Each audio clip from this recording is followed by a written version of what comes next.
Hello everybody, you're looking at the car that was supposed to be Italy's answer to the Mini. And it's sort of extra special to me because it was built in the same city that I was born in Milan. It was meant to prove that small didn't necessarily have to mean cheap. It was light, cleverly engineered and refined. It really taught Fiat how to make good, small front-wheel drive cars. And in a way, this is where the small Italian Super Mini began. Before the Uno, before the Panda, there was this. Intriguingly, it also eventually morphed into a Lancia. Let's find out how that happened and also see if this really does equate to Mini style fun or if it's a Milanese style over substance.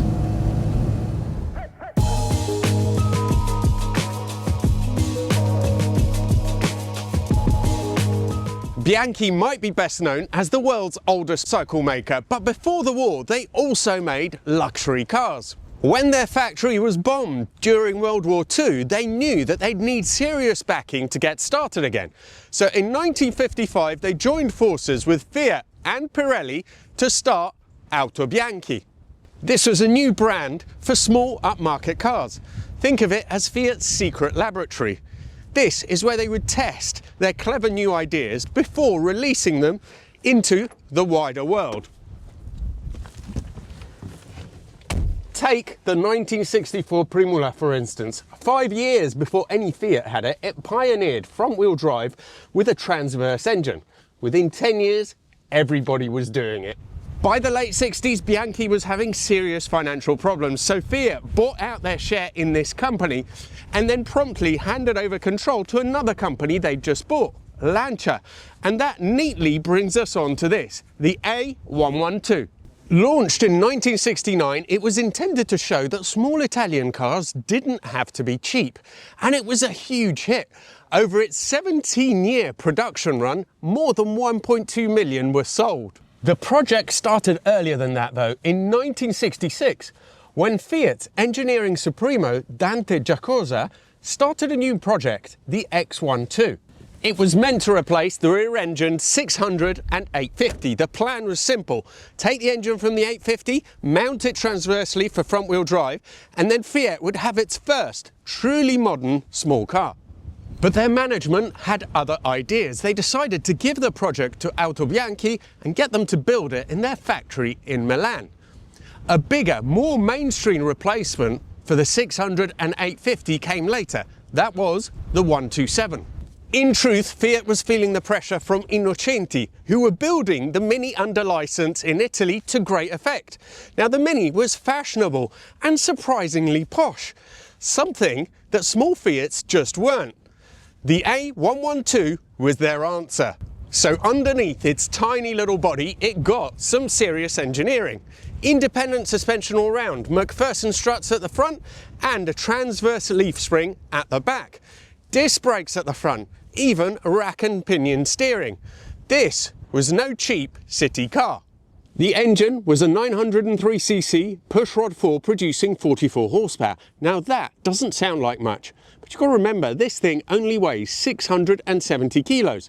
70 kilos less than the overcomplicated Mini with its hydroelastic suspension. And speaking of the Mini, the resemblance isn't accidental. The stance, the proportions, even the cheeky face, they all give a nod to the British icon, although with an Italian twist. Over the years, the A112 evolved over an incredible 8 different series. There was even an Abarth version which came out in 1971. Had an engine with a longer stroke producing 58 horsepower, although later on that was upped to 70. This one is a 1977 Series 3 Elegant, but with a couple of small mods. So it has a Abarth inlet and exhaust manifolds, a bigger twin choke Weber carb, and a Abarth grille. But the question is, will it be as fun to drive as a Mini, but with a bit of extra Italian verve? Let's find out. Right, let's switch on the little beastie. Now, it may just be a pushrod engine, but these Fiat 4-cylinders are still great little units. Oh, and they just, you know, it's just so free revving. It's just really nice. And getting into these cars it brings me right back to my childhood in Milan in Italy. Just everything really. It's the way that engine sounds, I think, primarily, because it's been in so many Fiats. But it's also the smell, the way the interior looks. I mean, this was, yeah, a little bit more upmarket than the Fiat, but still, the way it's designed, the componentry, everything else, it just brings me right back. I just really love it. And oh, this little engine, just immediately responsive, it's great. Gear change is very immediate as well, and quite short travel too. Now, steering wheel is, I think, a little bit less crazily tilted forward than the Mini one is. I think that in the Mini it's even more sort of horizontal. Having said that, it is still a little bit tilted, and I think that the reason for that is simply that the cars are so short, you're so close to the front wheels, that the angle does have to be a bit steeper, or at least at this point in time they had to make it quite steep.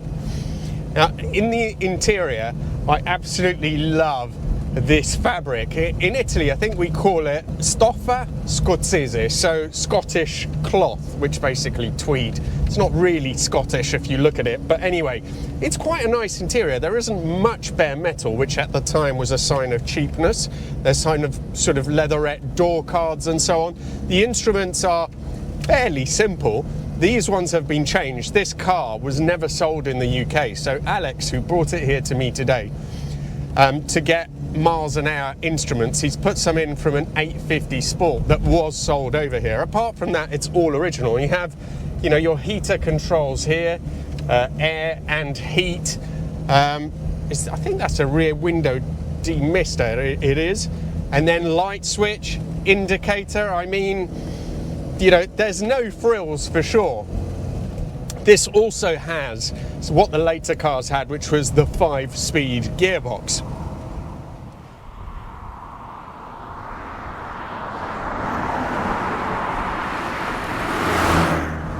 If you've had a Mini, you'll know how incredibly bouncy they are. I'm expecting this to be a little bit more refined on that side of things because of the more traditional suspension. But I have to say, this is fairly bouncy as well.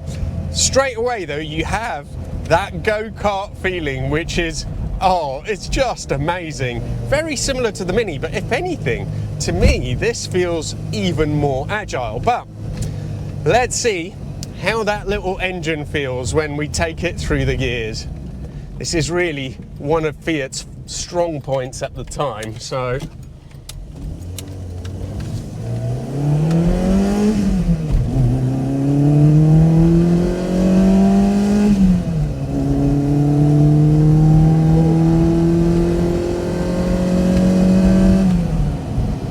It's just the happiness with which it sort of buzzes all the way to 6.6 if you let it. Now, for a pushrod engine, that's incredible that it revs that highly. If you compare it to an A series, for example, which was then the Austin engine that would have been in the Mini, this is so much better feeling. For that run, I did go all the way to 6.6 just because I was curious if it would, and it would be happy to. If you change up at just past 6, that's probably where it's naturally happiest at, but it feels great. Now obviously it's not massively fast, it's got a couple of go faster bits, so rather than 44 horsepower, I think maybe it will be putting out, I don't know, 48. It's only a few extra horsepower, but it feels sprightly enough. And it's just lovely in the corners. I think the engine does need to be revved though to make any progress, so change down a couple of gears. The steering is so positive. I guess that's what happens when you have something which is just so short.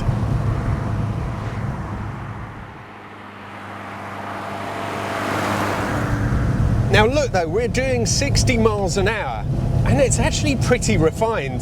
There's no wind noise to speak of. The engine is present, but still relatively muted. And the suspension, I would say, is a little bit more forgiving, a bit softer than on the Mini. But still, I think you can't get away with the fact that the wheelbase is so short. It's still not the best aspect. It smooths out the small stuff a bit better maybe, but it's still a little bit jiggly, a little bit bitsy, but that's part of its character. It's so nervous. It's just always moving. It feels absolutely alive.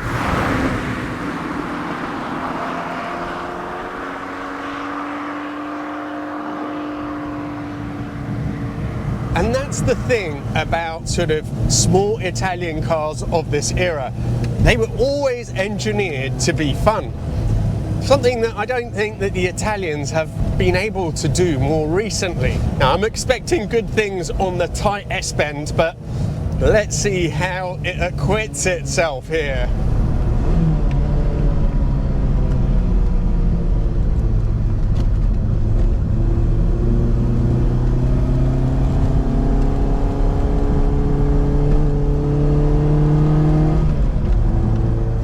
A surprising amount of grip for a car with such small tyres. It must be down to its lightweight. Let's take it through the gears again.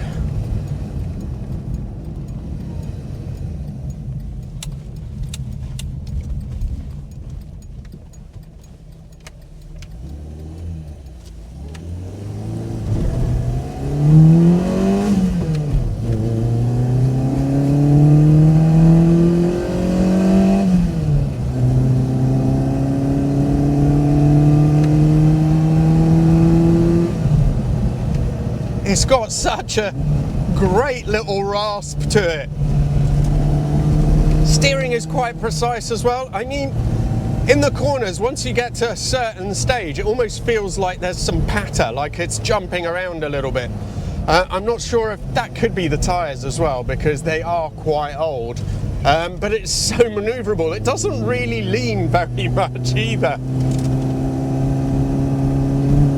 Oh. To be able to go back to the day when even cheapish cars were just fun. It was also fairly roomy considering its absolutely diminutive size. You have a decent sized boot on there, and at the back, I mean, if you move the seats forward, you could easily have a couple of kids. One area where it is maybe slightly lacking is in the brakes. The pedal is quite soft, quite spongy, and when you do press it down, it doesn't do a huge amount of stopping. I mean, because it's quite a slow car, it's not something that really gets in the way most of the time, but maybe if I was to point at one fault that it had, that would be it. I mentioned earlier on in the video that this started out as an Autobianchi and eventually evolved into a Lancia. So how did that happen?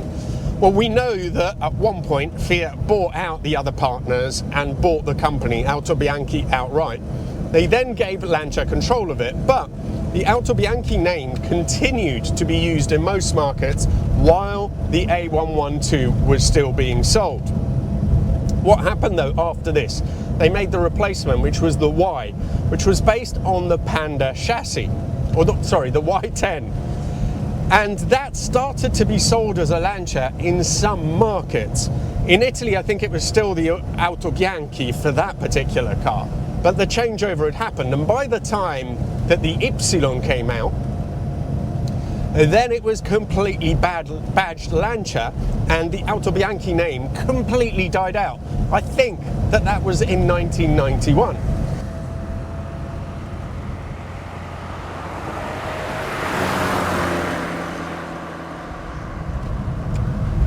Willing little engine, snappy gearbox, really responsive steering. That's what makes these things so much fun. Let's talk a little bit about values. Now, of course, there aren't really any for sale here in the UK because it was never officially sold here. It's quite surprising to see, though, that, of course, there's loads in Italy, but there's also a lot of them for sale in France. I think it must have been quite a popular car there. The prices seem to be in the sort of £4,000 to £8,000 range. I couldn't quite discern if, you know, any earlier or later cars are worth more, but certainly I think some of the earlier cars like this, the Series 2 or 3s, are a little bit prettier than some of the makeovers that happened later when they kind of modernized it a little bit. The above versions, of course, are worth a bit more. So we're talking about maybe 10 to 12,000 euros for one of those.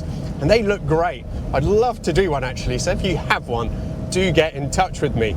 I can really see why these were so popular. It really does feel just a rung above your standard Fiat. It's like a slightly nicer place to be in, a little bit more comfortable, a bit more refined.